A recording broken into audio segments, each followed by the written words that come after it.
নির্বাচনের এই পারিপার্শ্বিকতা অংশবিশেষ অন্তত এই সমর্থক কেমন পরিবর্তন দেখছেন? আপনি দেখছেন যেভাবে, আমিও দেখছি সেইভাবে।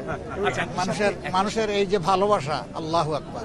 আচ্ছা, জোটের প্রার্থী নাসিরউদ্দিন পাটোয়ারির উপরে আঘাত করা হলো, সে বিষয়ে নিশ্চয়ই আমরা সবাই সংক্ষুব্ধ।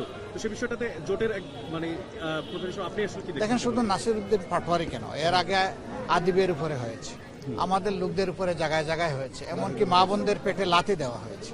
আমরা সবাইকে অনুরোধ করব, এটার নাম রাজনীতি নয়, এটা অপসংস্কৃতি, রাজনীতির নামে এখান থেকে বের হয়ে আসতে হবে। কিন্তু কেউ যদি না আসেন, জনগণ খুবই সচেতন, জনগণের চোখ খুব ধারালো, তির্যকভাবে গিয়ে পড়ে। যিনি সীমা লঙ্ঘন করবেন তাকে জনগণ অতীতে ক্ষমা করে নাই, এবারও করবে না। তবে আমরা এটা চাচ্ছি না। আমরা চাচ্ছি একটা সুন্দর নির্বাচন হোক, একটা মানে আমাদের মধ্যে হারমোনিয়াস রিলেশন থাকুক, এবং সেই রিলেশনটা মেনটেন করে সুন্দর নির্বাচনের মাধ্যমে দেশটাকে আমরা একটা শৃঙ্খলার দিকে নিয়ে যাই। আর এখনই যদি আমরা মারামারি করি, বিভিন্ন ধরনের ঝগড়ায় লিপ্ত হই, তাইলে আগামীতে ঐক্যবদ্ধ বাংলাদেশ হবে কীভাবে? পরস্পরের মতকে সম্মান করা উচিত, শ্রদ্ধা করা উচিত।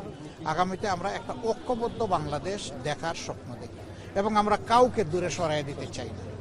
জোটের একটা পক্ষ বলছেন তারা নিরাপত্তাহীনতা ভুগছে, জামায়াত ইসলামী কি নিরাপত্তাহীনতার কোনো বিষয় দেখতে পাচ্ছে? আছে, সবগুলোই আছে, আপনারাও দেখতে পাচ্ছেন। তবে আমরা চেষ্টা করছি যথাযথ কর্তৃপক্ষ যারা আছে তাদের সাথে বিষয়গুলো নেভিগেট করা। আমরা কিছু প্রতিকার পেয়েছি, একেবারে পাই নাই তা বলবো না, তবে আরো অনেক প্রয়োজন আছে। কর্তৃপক্ষকে তাদের দায়িত্ব যথাযথভাবে পালন করতে হবে, ইনশাআল্লাহ। আপনার একটা প্রশ্ন করতে চাই যে আপনার নির্বাচনী এলাকায় যে যারা জনসাধারণ আছে তাদের আকাঙ্ক্ষার জায়গায় কি আপনার ইশতেহারের সাথে কথা মিল? জনগণের আকাঙ্ক্ষা তো ঘুরে ঘুরে আমি বছরের পর বছর, মাসের পর মাস ধরে শুনছি। আমি তো এই হঠাৎ করে এই নির্বাচন উপলক্ষে আসি নাই।